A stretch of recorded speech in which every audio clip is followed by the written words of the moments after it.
Black Clock Audio Tales is brought to you by BunnySlippers.com and FoundItemClothing.com. Places to go to find cool slippers and even cooler cult film t-shirts. BunnySlippers.com, FoundItemClothing.com. Whether it be zombie slippers or zombie t-shirts, they've got you covered. Black Clock Audio Tales is a daily podcast dedicated to giving you spooky stories, gothic stories, science fiction, horror, whatever we can get our hands on. We've been doing themed months. We'll see if that works in the next year, but hey, so far so good. And we've been having experts on, just like Andrew Grace, who will be joining us like last week at the end of this week, or the beginning of next week, to talk about the Brontë sisters. And this week is part 2 of Jane Eyre. So, yeah, that's chapters, 12 through 26, I think? I don't know. Something like that. Anyway, People's Guide to the Cthulhu Mythos is our monthly show. You can join us for that, where we talk about the Cthulhu Mythos with experts like Ken Hite and Adam Scott Glancy. And also join us for sometime during the month. We always have a cool special from David Heath, whether it be from People's Guide to the Cthulhu Mythos, Black Clock Audio Tales, Dave's Corner of the Universe, will be there. And you can check him out at davescorneroftheuniverse.com or just Google it. And thank you so much. Remember to rate, review, subscribe wherever you do that. And also check out pgttcm.com. Check out the t-shirts and follow us on social media. We are on Facebook, Instagram, YouTube, and all that other good stuff. Black Clock Audio Tales, People's Guide to the Cthulhu Mythos. Google it. All right, here we go. Prepare for a spine-tingling, nerve-shattering podcast featuring all your favorite monsters. You won't believe your ears when you listen to Monster Kid Radio. Hear your host, Derek M. Cook, and his ever-rotating stable of guests discuss your favorite classics and sometimes not-so-classic monster movies. Subscribe to Monster Kid Radio through iTunes or Stitcher, or visit monsterkidradio.net before the next weekly episode of Monster Kid Radio. Go through the archives for interviews with Sarah Karloff, Victoria Price, and Joel Hodgson. Listen to discussions about movies like Creature from the Black Lagoon, Island of Terror, and King Kong. And don't forget convention coverage from Monster Bash and the H.P. Lovecraft Film Festival, Classic Monsters, Modern Talk, and the Head of Rondo Hatton, only on Monster Kid Radio.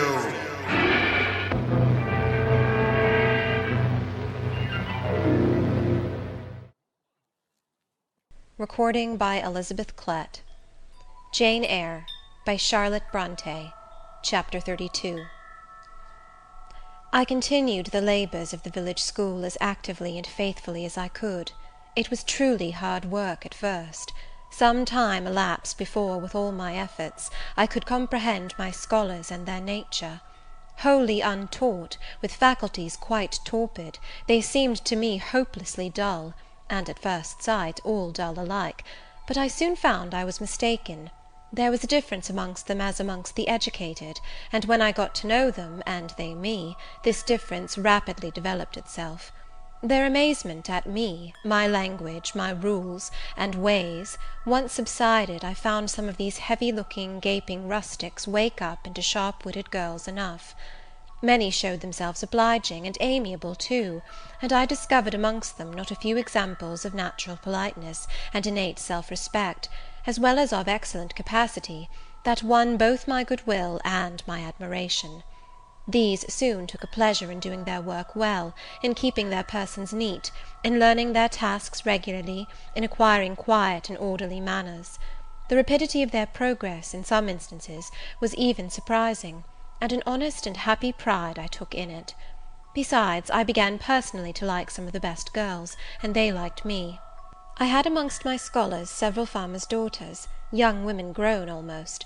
These could already read, write, and sew, and to them I taught the elements of grammar, geography, history, and the finer kinds of needlework.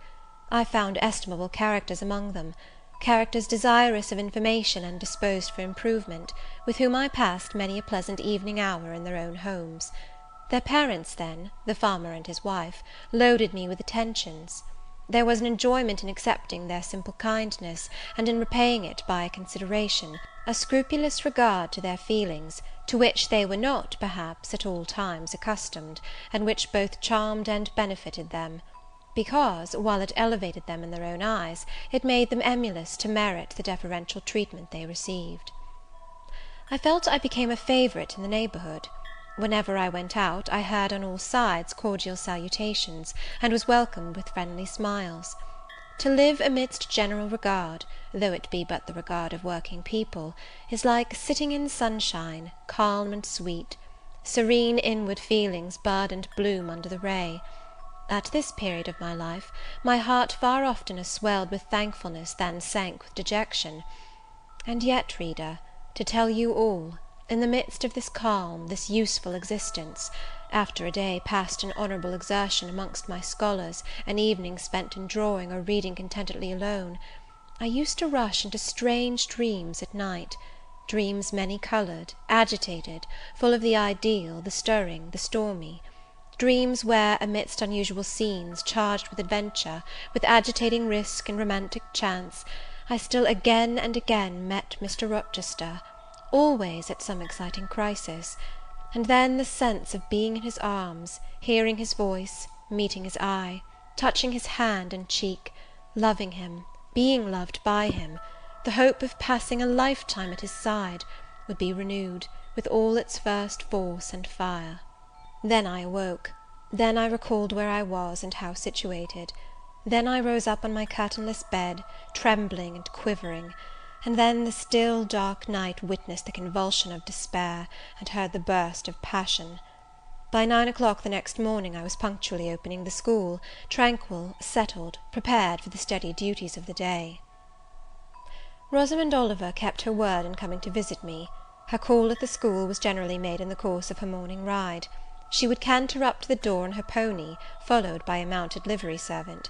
Anything more exquisite than her appearance, in her purple habit, with her Amazon's cap of black velvet placed gracefully above the long curls that kissed her cheek and floated to her shoulders, can scarcely be imagined; and it was thus she would enter the rustic building, and glide through the dazzled ranks of the village children. She generally came at the hour when Mr. Rivers was engaged in giving his daily catechizing lesson. Keenly, I fear, did the eye of the visitress pierce the young pastor's heart. A sort of instinct seemed to warn him of her entrance, even when he did not see it; and when he was looking quite away from the door, if she appeared at it, his cheek would glow, and his marble-seeming features, though they refused to relax, changed indescribably, and in their very quiescence became expressive of a repressed fervour, stronger than working muscle or darting glance could indicate. Of course she knew her power; indeed he did not, because he could not, conceal it from her.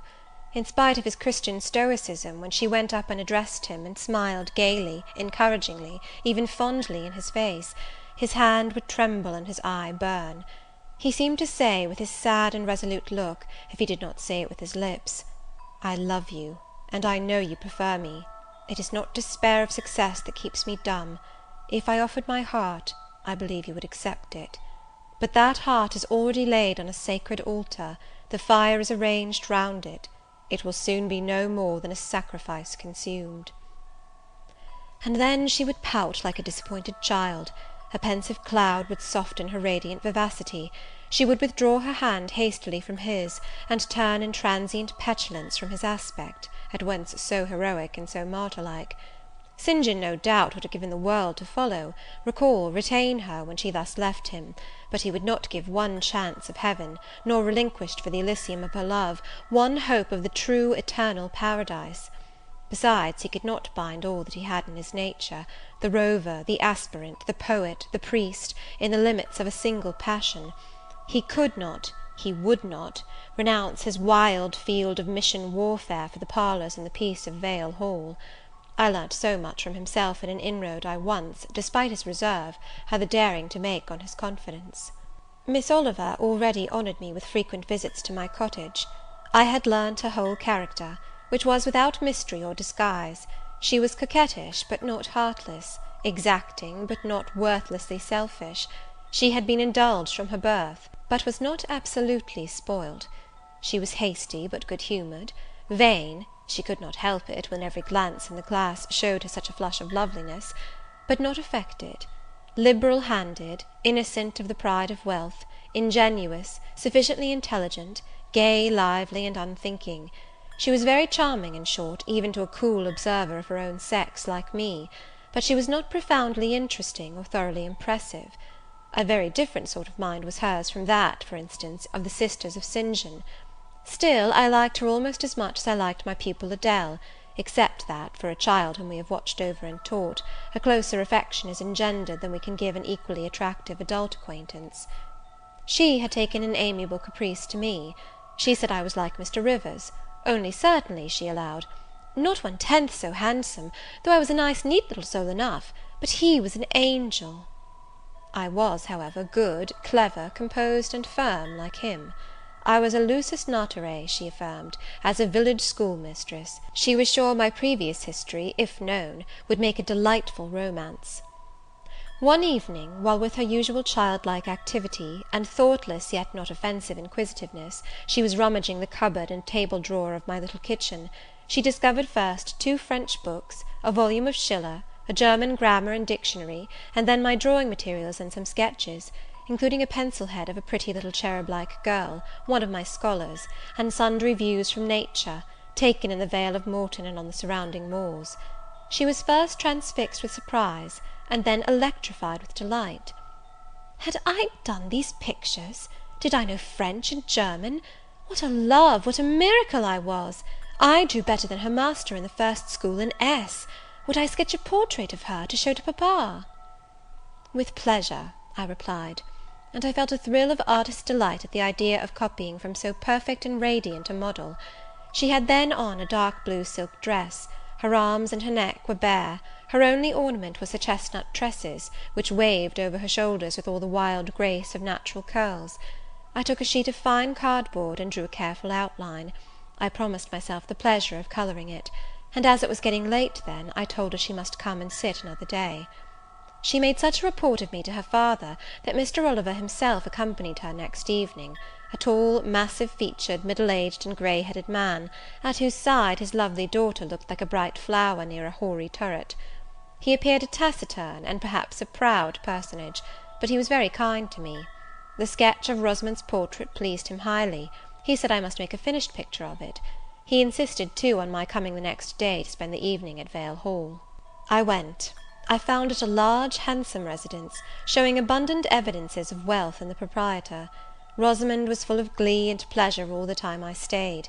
Her father was affable, and when he entered into conversation with me after tea, he expressed in strong terms his approbation of what I had done in Morton School, and said he only feared, from what he saw and heard, I was too good for the place, and would soon quit it for one more suitable. "Indeed," cried Rosamond, "she is clever enough to be a governess in a high family, papa." I thought I would far rather be where I am than in any high family in the land. Mr. Oliver spoke of Mr. Rivers, of the Rivers family, with great respect. He said it was a very old name in that neighbourhood, that the ancestors of the house were wealthy, that all Morton had once belonged to them, that even now he considered the representative of that house might, if he liked, make an alliance with the best. He accounted it a pity that so fine and talented a young man should have formed the design of going out as a missionary; it was quite throwing a valuable life away.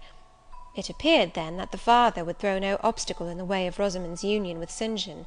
Mr. Oliver evidently regarded the young clergyman's good birth, old name, and sacred profession as sufficient compensation for the want of fortune. It was the 5th of November, and a holiday. My little servant, after helping me to clean my house, was gone, well satisfied with the fee of a penny for her aid. All about me was spotless and bright, scoured floor, polished grate, and well-rubbed chairs. I had also made myself neat, and had now the afternoon before me to spend as I would. The translation of a few pages of German occupied an hour. Then I got my palette and pencils, and fell to the more soothing, because easier occupation, of completing Rosamond Oliver's miniature. The head was finished already; there was but the background to tint, and the drapery to shade off; a touch of carmine, too, to add to the ripe lips; a soft curl here and there to the tresses; a deeper tinge to the shadow of the lash under the azured eyelid. I was absorbed in the execution of these nice details, when, after one rapid tap, my door unclosed, admitting St. John Rivers. "I come to see how you are spending the holiday," he said. "Not, I hope, in thought. No, that is well. While you draw, you will not feel lonely. You see, I mistrust you still, though you have borne up wonderfully so far. I have brought you a book for evening solace." And he laid on the table a new publication, a poem, one of those genuine productions so often vouchsafed to the fortunate public of those days, the golden age of modern literature. Alas, the readers of our era are less favoured. But courage, I will not pause either to accuse or repine. I know poetry is not dead, nor genius lost, nor has Mammon gained power over either, to bind or slay. They will both assert their existence, their presence, their liberty and strength again one day. Powerful angels, safe in heaven. They smile when sordid souls triumph, and feeble ones weep over their destruction. Poetry destroyed? Genius banished? No. Mediocrity, no. Do not let envy prompt you to the thought. No, they not only live, but reign and redeem, and without their divine influence spread everywhere, you would be in hell, the hell of your own meanness. While I was eagerly glancing at the bright pages of Marmion, for Marmion it was, St. John stooped to examine my drawing. His tall figure sprang erect again with a start. He said nothing. I looked up at him. He shunned my eye. I knew his thoughts well, and could read his heart plainly. At the moment I felt calmer and cooler than he. I had then temporarily the advantage of him, and I conceived an inclination to do him some good if I could. With all his firmness and self-control, thought I, he tasks himself too far, locks every feeling and pang within, expresses, confesses, imparts nothing. I am sure it would benefit him to talk a little about this sweet Rosamond, whom he thinks he ought not to marry. I will make him talk. I said first, "Take a chair, Mr. Rivers." But he answered, as he always did, that he could not stay.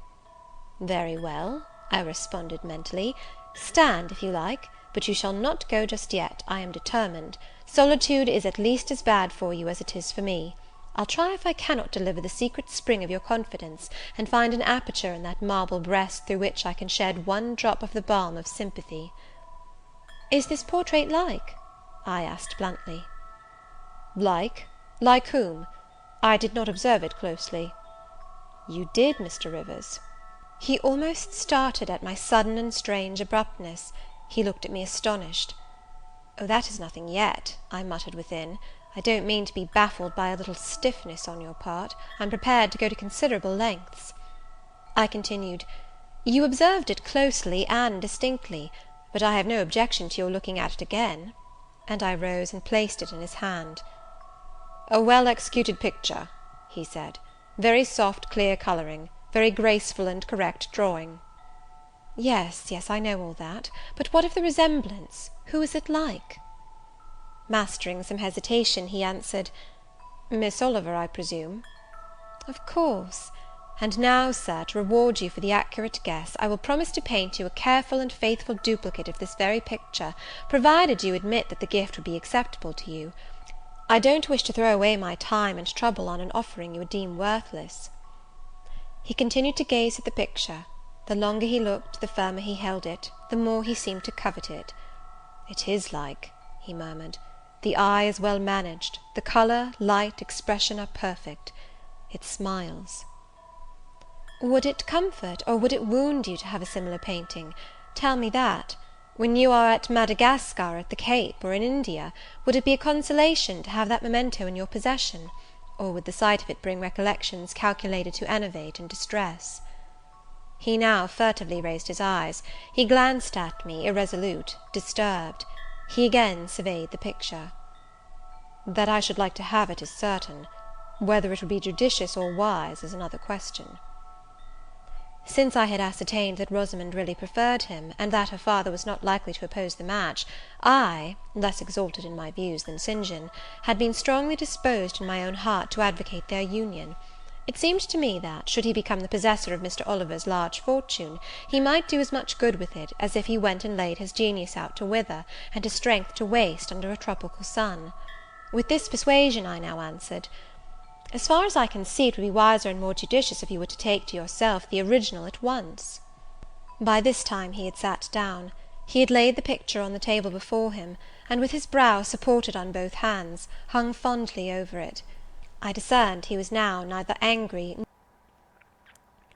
Last interruption of the show, just a reminder, everyone, that you can help support the show by going to pgttcm.podbean.com and become a patron. Support the show, become a member of our beer cult, our t-shirt cult, or even get your ads on the show for a monthly fee. I've just made it that much easier so everyone else can get the same service that Bunny Slippers and Found Item Clothing get. Remember to rate, review, subscribe wherever you rate, review, subscribe. We are on Facebook and Instagram and Twitter. And yeah, we're People's Guide to the Cthulhu Mythos, Black Clock Audio Tales. And you can support the show, keep the lights going, pay the fees that we need to pay so that we can keep this show going every damn day. All right, everyone, back to Jane Eyre. And remember, next week we're going to have some Andrew Grace talking about Jane Eyre. And also, the week after this, we'll be doing Wuthering Heights. And we're going to have Ken Height talking about Wuthering Heights. So, double heights. All right, I hope you're not afraid of heights. Hey, Jane Eyre, right now, and no other ads for the rest of the show, because I love you. Thank you. Bye. Thank you for listening. No more stuff. Just dead air after this, I swear. All right, let's go. By this time he had sat down. He had laid the picture on the table before him, and with his brow supported on both hands, hung fondly over it. I discerned he was now neither angry nor shocked at my audacity. I saw even that to be thus frankly addressed on a subject he had deemed unapproachable, to hear it thus freely handled, was beginning to be felt by him as a new pleasure, an unhoped-for relief. Reserved people often really need the frank discussion of their sentiments and griefs more than the expansive. The sternest seeming stoic is human after all, and to burst with boldness and good-will into the silent sea of their souls is often to confer on them the first of obligations. "She likes you, I am sure," said I, as I stood behind his chair, "and her father respects you. Moreover, she is a sweet girl, rather thoughtless, but she would have sufficient thought for both yourself and her. You ought to marry her." "Does she like me?" he asked. "Certainly, better than she likes any one else. She talks of you continually. There is no subject she enjoys so much or touches upon so often."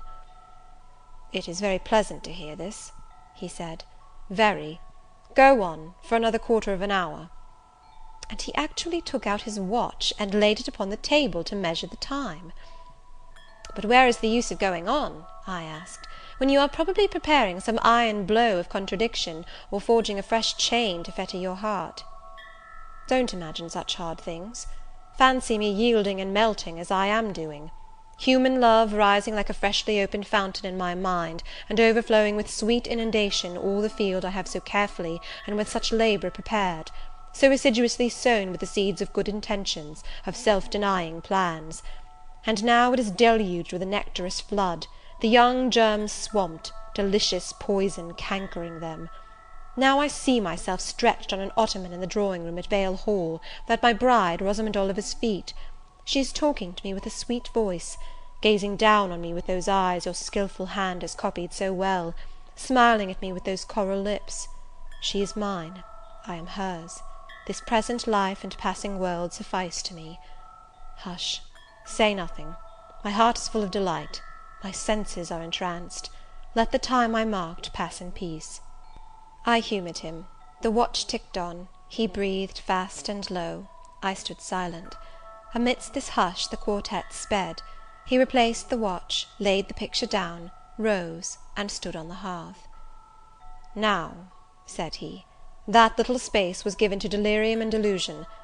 I rested my temples on the breast of temptation, and put my neck voluntarily under her yoke of flowers. I tasted her cup. The pillow was burning. There is an asp in the garland. The wine has a bitter taste. Her promises are hollow, her offers false. I see and know all this." I gazed at him in wonder. "It is strange," pursued he, "that while I love Rosamond Oliver so wildly, with all the intensity indeed of a first passion, the object of which is exquisitely beautiful, graceful, fascinating, I experience at the same time a calm, unwarped consciousness that she would not make me a good wife, that she is not the partner suited to me, that I should discover this within a year after marriage, and that to 12 months' rapture would succeed a lifetime of regret. This I know. Strange indeed, I could not help ejaculating.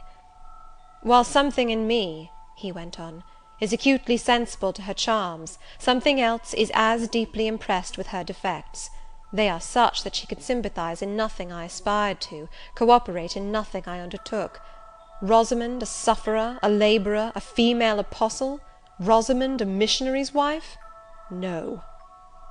But you need not be a missionary. You might relinquish that scheme.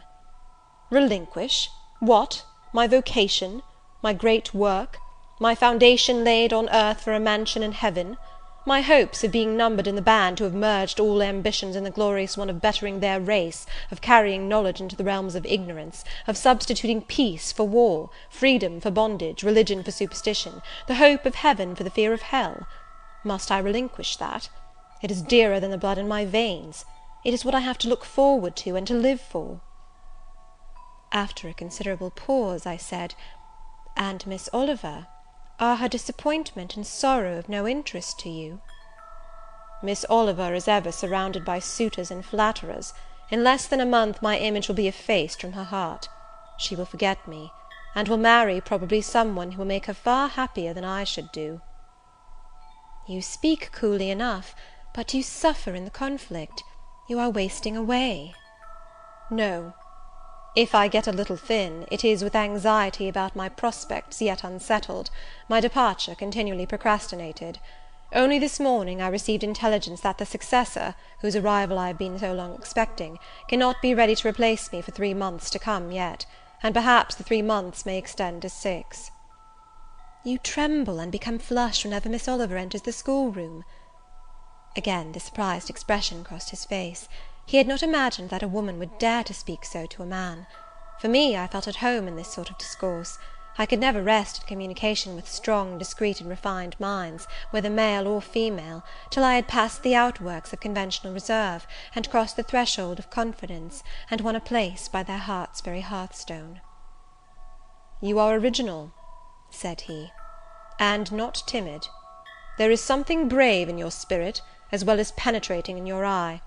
But allow me to assure you that you partially misinterpret my emotions. You think them more profound and potent than they are. You give me a larger allowance of sympathy than I have a just claim to. When I colour, and when I shade before Miss Oliver, I do not pity myself. I scorn the weakness. I know it is ignoble, a mere fever of the flesh, not, I declare, the convulsion of the soul. That is just as fixed as a rock, firm set in the depths of a restless sea. Know me to be what I am, a cold, hard man." I smiled incredulously. "You have taken my confidence by storm," he continued, "and now it is much at your service. I am simply in my original state, stripped of that blood-bleached robe with which Christianity covers human deformity, a cold, hard, ambitious man. Natural affection only, of all the sentiments, has permanent power over me. Reason and not feeling is my guide. My ambition is unlimited. My desire to rise higher, to do more than others, insatiable. I honour endurance, perseverance, industry, talent, because these are the means by which men achieve great ends and mount to lofty eminence. I watch your career with interest, because I consider you a specimen of a diligent, orderly, energetic woman, not because I deeply compassionate what you have gone through, or what you still suffer." "You would describe yourself as a mere pagan philosopher," I said. "No. There is this difference between me and deistic philosophers. I believe, and I believe the gospel. You missed your epithet. I am not a pagan, but a Christian philosopher, a follower of the sect of Jesus. As his disciple I adopt his pure, his merciful, his benignant doctrines. I advocate them. I am sworn to spread them. Won in youth to religion, she has cultivated my original qualities thus: from the minute germ, natural affection, she has developed the overshadowing tree, philanthropy. From the wild, stringy root of human uprightness, she has reared a due sense of the divine justice. Of the ambition to win power and renown for my wretched self, she has formed the ambition to spread my Master's kingdom, to achieve victories for the standard of the cross. So much has religion done for me, turning the original materials to the best account, pruning and training nature. But she could not eradicate nature, nor will it be eradicated till this mortal shall put on immortality." Having said this, he took his hat, which lay on the table beside my pallet. Once more he looked at the portrait. "She is lovely," he murmured. "She is well named the rose of the world indeed." "And may I not paint one like it for you?" "Cui bono? No." He drew over the picture the sheet of thin paper on which I was accustomed to rest my hand in painting, to prevent the cardboard from being sullied. What he suddenly saw on this blank paper, it was impossible for me to tell, but something had caught his eye. He took it up with a snatch, he looked at the edge, then shot a glance at me, inexpressibly peculiar, and quite incomprehensible, a glance that seemed to take and make note of every point in my shape, face, and dress, for it traversed all, quick, keen as lightning. His lips parted as if to speak, but he checked the coming sentence, whatever it was. "What is the matter?" I asked. "Nothing in the world," was the reply, and replacing the paper, I saw him dexterously tear a narrow slip from the margin. It disappeared in his glove, and with one hasty nod, and "Good afternoon," he vanished. "Well," I exclaimed, using an expression of the district, "that caps the globe, however." I, in my turn, scrutinized the paper, but saw nothing on it save a few dingy stains of paint where I had tried the tint in my pencil. I pondered the mystery a minute or two, but finding it insolvable, and being certain it could not be of much moment, I dismissed, and soon forgot it. Chapter 32.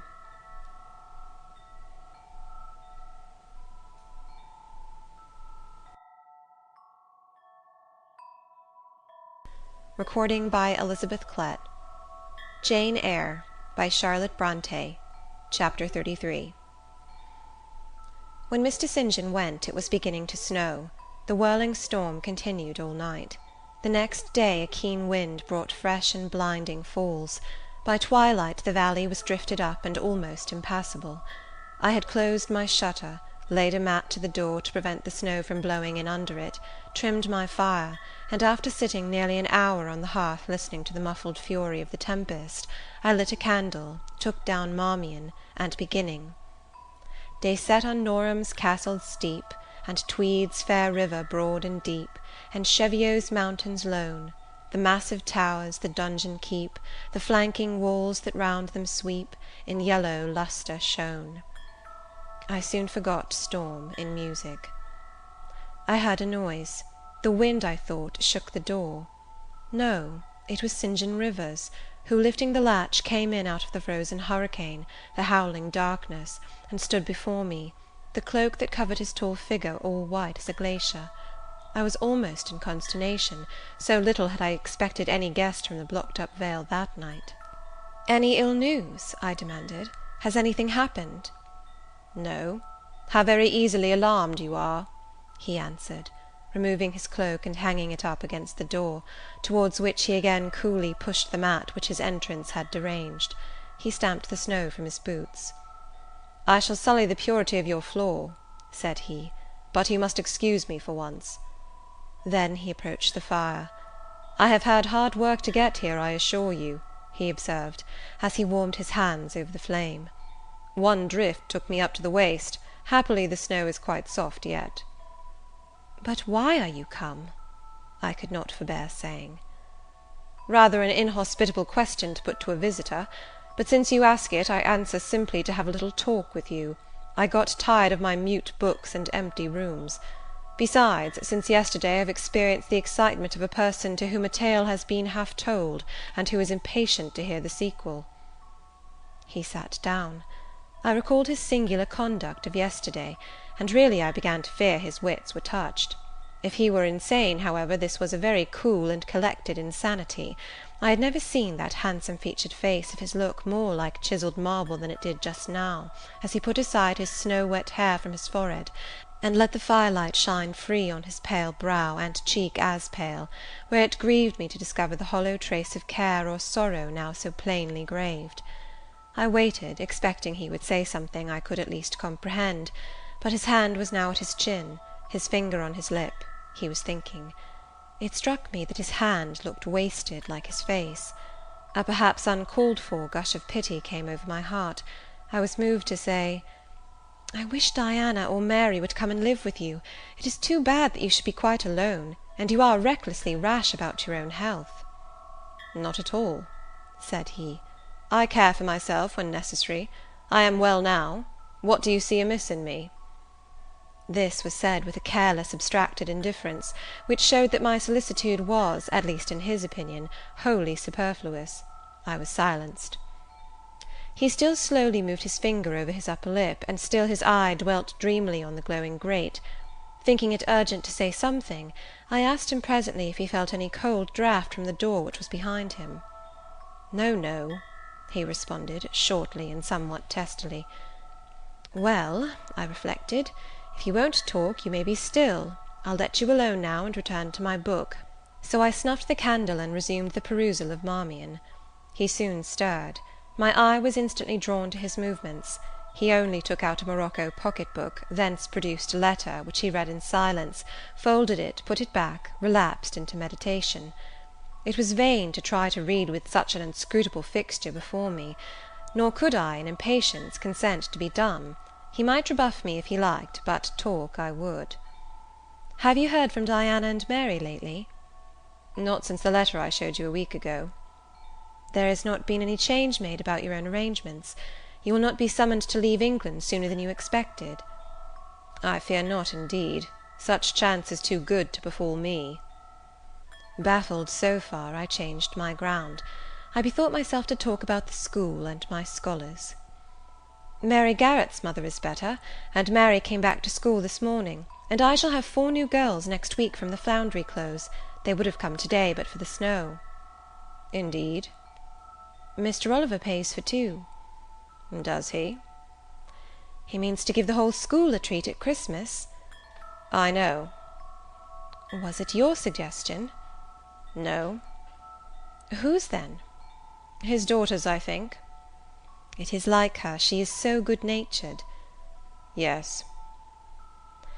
Again came the blank of a pause. The clock struck 8 strokes. It aroused him. He uncrossed his legs, sat erect, and turned to me. "Leave your book a moment, and come a little nearer the fire," he said. Wondering, and of my wonder finding no end, I complied. "Half an hour ago," he pursued, "I spoke of my impatience to hear the sequel of a tale. On reflection, I find the matter will be better managed by my assuming the narrator's part, and converting you into a listener. Before commencing, it is but fair to warn you that the story will sound somewhat hackneyed in your ears, but stale tales often regain a degree of freshness when they pass through new lips.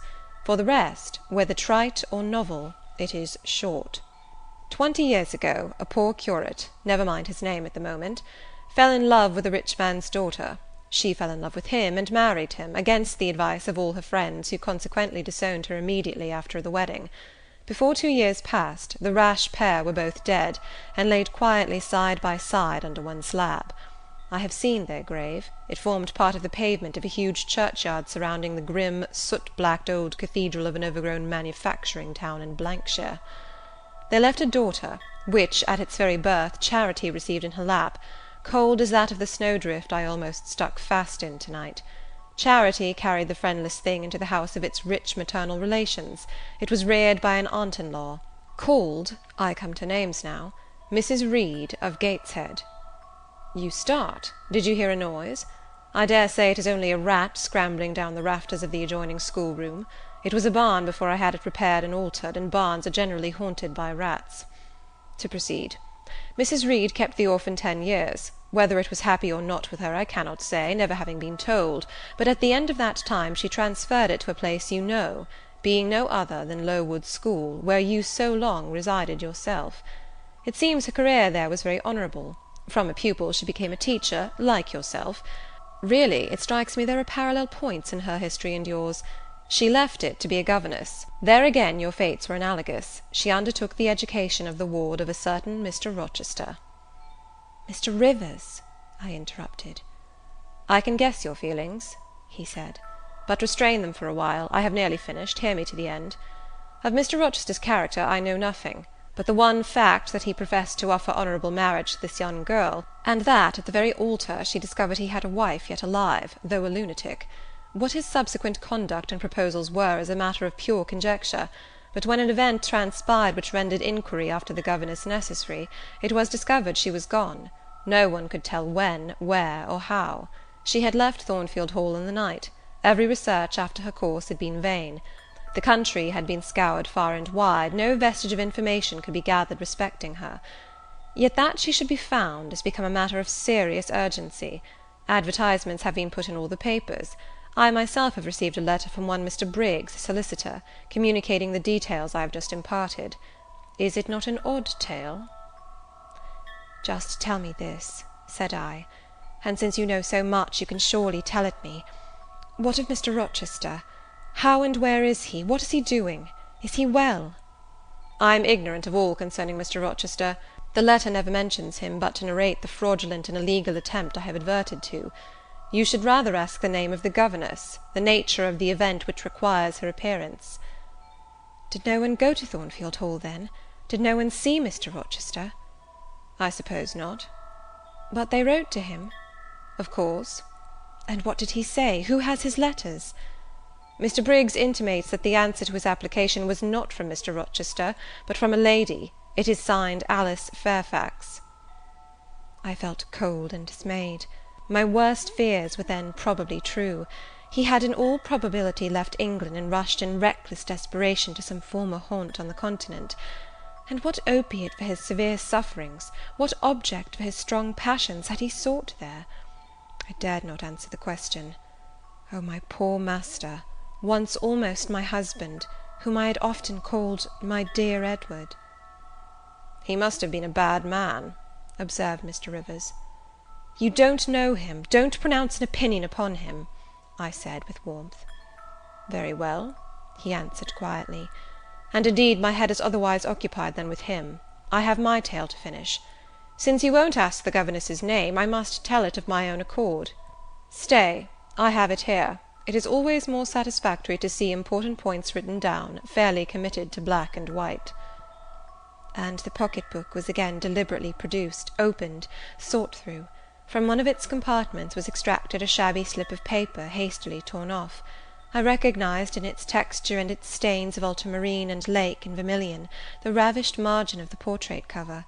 He got up, held it close to my eyes, and I read, traced in Indian ink, in my own handwriting, the words Jane Eyre, the work doubtless of some moment of abstraction.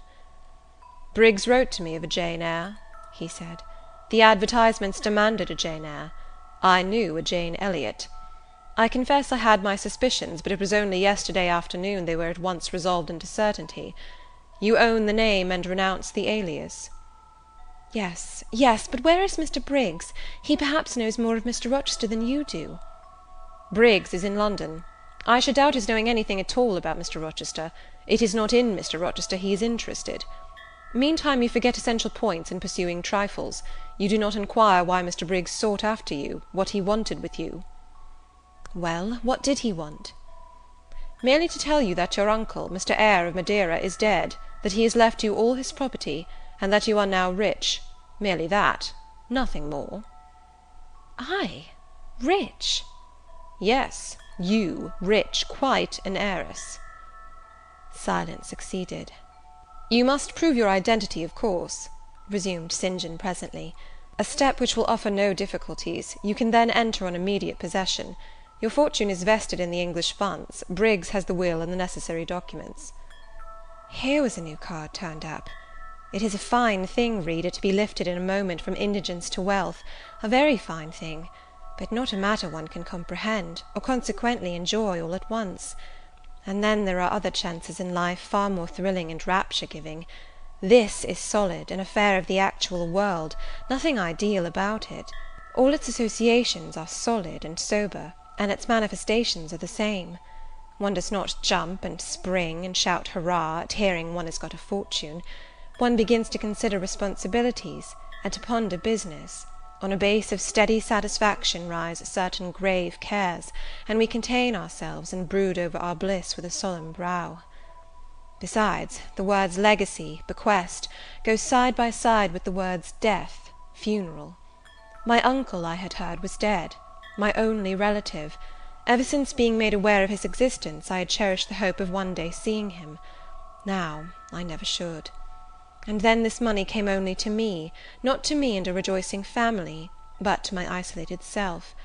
It was a grand boon, doubtless, and independence would be glorious. Yes, I felt that.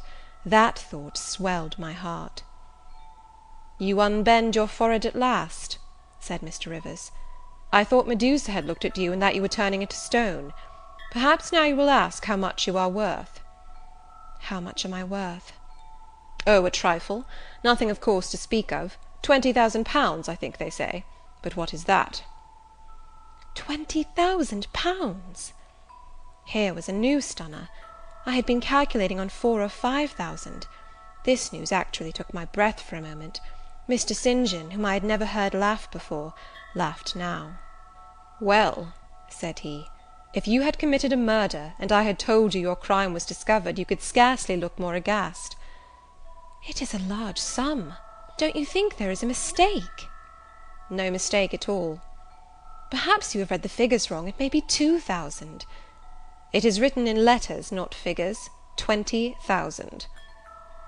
I again felt rather like an individual of but average gastronomical powers sitting down to a feast alone at a table spread with provisions for 100. Mr. Rivers rose now and put his cloak on. "If it were not such a very wild night," he said, "I would send Hannah down to keep you company.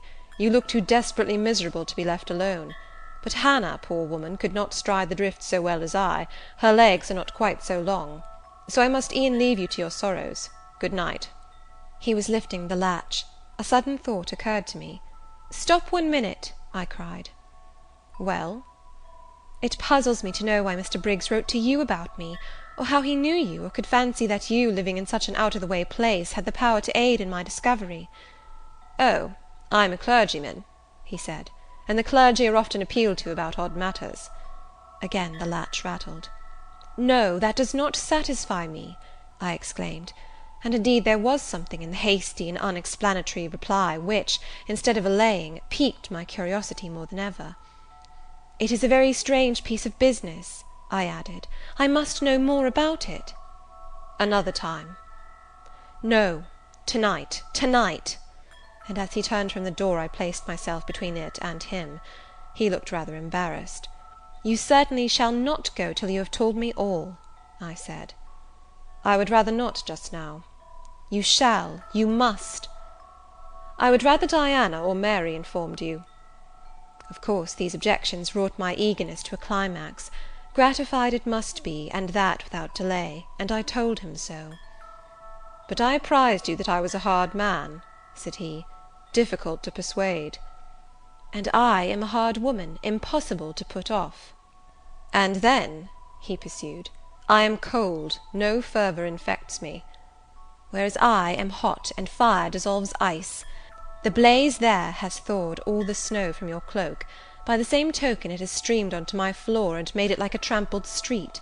As you hope ever to be forgiven, Mr. Rivers, the high crime and misdemeanour of spoiling a sanded kitchen, tell me what I wish to know." "Well, then," he said, "I yield. If not to your earnestness, then to your perseverance, as stone is worn by continual dropping. Besides, you must know some day, as well now as later. Your name is Jane Eyre?" "Of course, that was all settled before." "You are not perhaps aware that I am your namesake, that I was christened St. John Eyre Rivers?"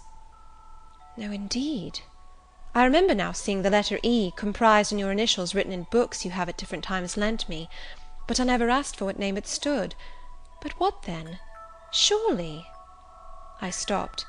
I could not trust myself to entertain, much less to express, the thought that had rushed upon me, that embodied itself, that in a second stood out a strong, solid probability. Circumstances knit themselves, fitted themselves, shot into order.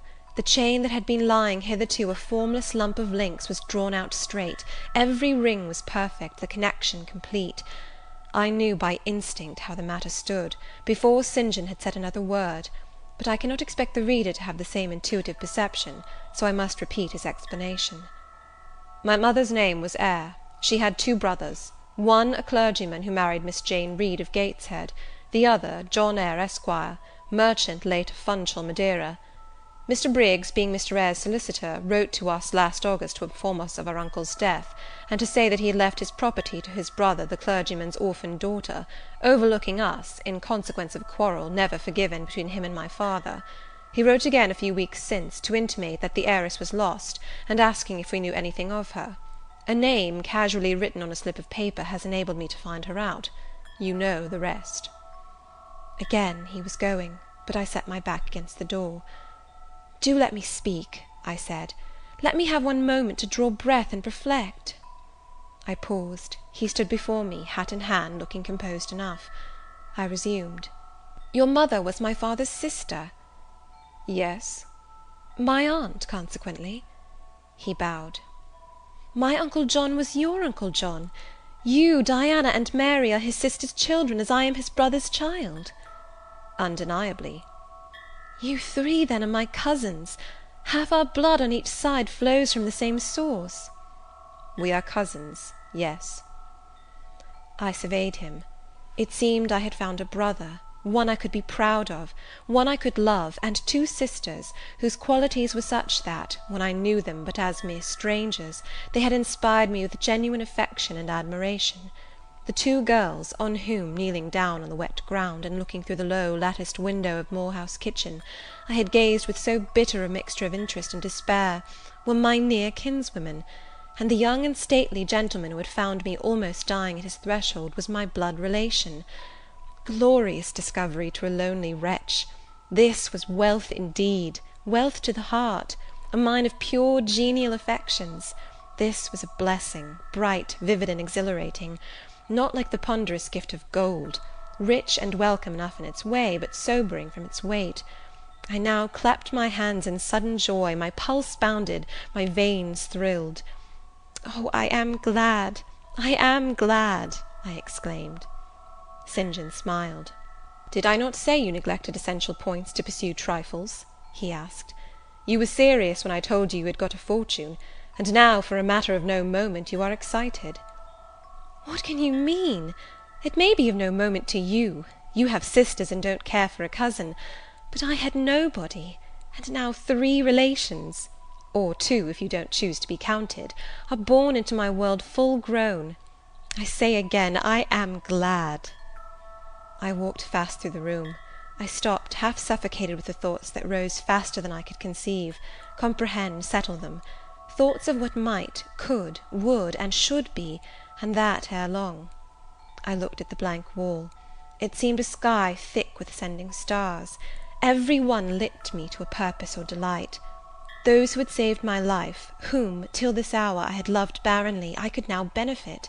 They were under a yoke, I could free them. They were scattered, I could reunite them. The independence, the affluence which was mine, might be theirs too. Were we not 4? 20,000 shared equally would be 5,000 each. Justice, enough and to spare, justice would be done, mutual happiness secured. Now the wealth did not weigh on me, now it was not mere bequest of coin, it was a legacy of life, hope, enjoyment. How I looked while these ideas were taking my spirit by storm, I cannot tell, but I perceived soon that Mr. Rivers had placed a chair behind me, and was gently attempting to make me sit down on it. He also advised me to be composed. I scorned the insinuation of helplessness and distraction, shook off his hand, and began to walk about again. "Write to Diana and Mary to-morrow," I said, "and tell them to come home directly. Diana said they would both consider themselves rich with £1,000, so with 5,000 they will do very well." "Tell me where I can get you a glass of water," said St. John. "You really must make an effort to tranquillize your feelings." "Nonsense! And what sort of an effect will the bequest have on you? Will it keep you in England, induce you to marry Miss Oliver, and settle down like an ordinary mortal?" "You wander, your head becomes confused. I have been too abrupt in communicating the news; it has excited you beyond your strength." Mr. Rivers, you quite put me out of patience. I am rational enough. It is you who misunderstand, or rather who affect to misunderstand. Perhaps if you explained yourself a little more fully, I should comprehend better. Explain? What is there to explain? You cannot fail to see that £20,000, the sum in question, divided equally between the nephew and 3 nieces of our uncle, will give 5,000 to each. What I want is, that you should write to your sisters and tell them of the fortune that has accrued to them. To you, you mean. I have intimated my view of the case. I am incapable of taking any other.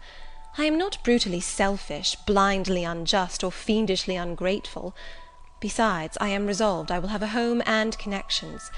I like Moor House, and I will live at Moor House. I like Diana and Mary, and I will attach myself for life to Diana and Mary. It would please and benefit me to have £5,000.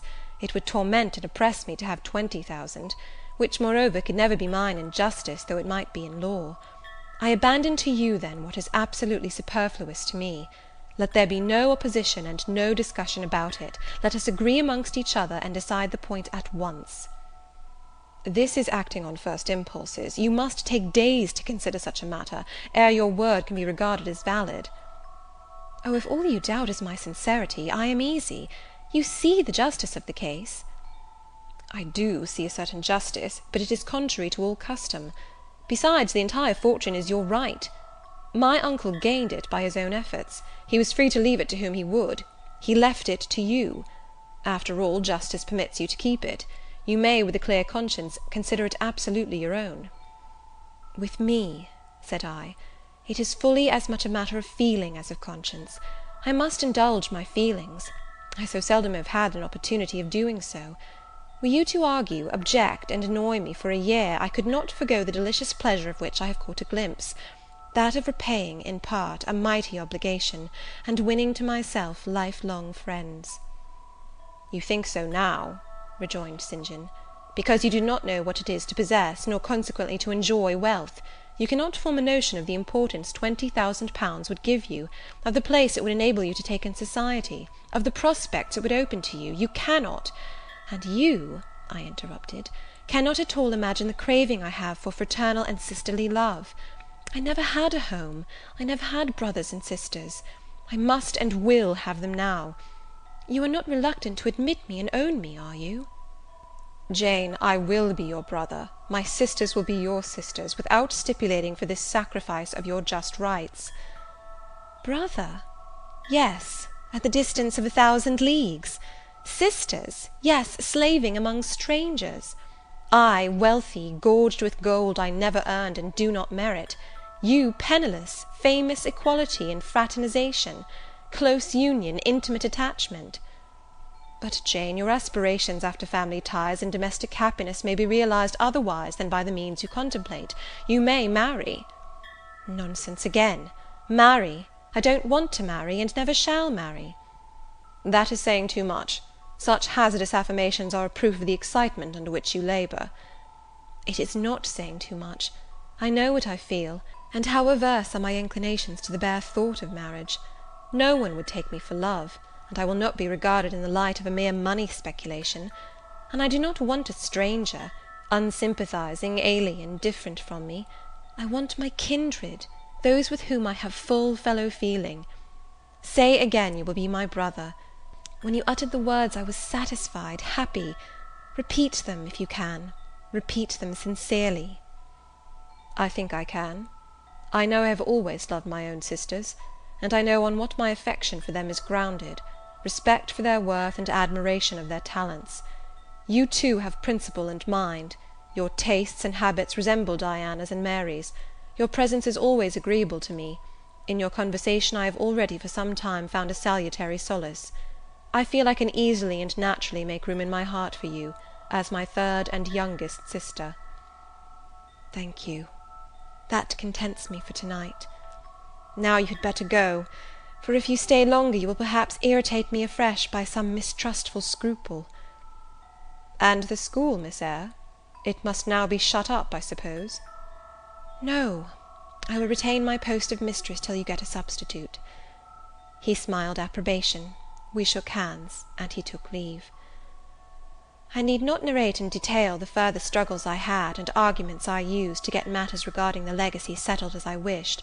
My task was a very hard one, but as I was absolutely resolved, as my cousins saw at length that my mind was really and immutably fixed on making a just division of the property, as they must in their own hearts have felt the equity of the intention, and must besides have been innately conscious that in my place they would have done precisely what I wished to do, they yielded at length so far as to consent to put the affair to arbitration. The judges chosen were Mr. Oliver and an able lawyer. Both coincided in my opinion. I carried my point. The instruments of transfer were drawn out. St. John, Diana, Mary, and I, each became possessed of a competency. End of chapter 33.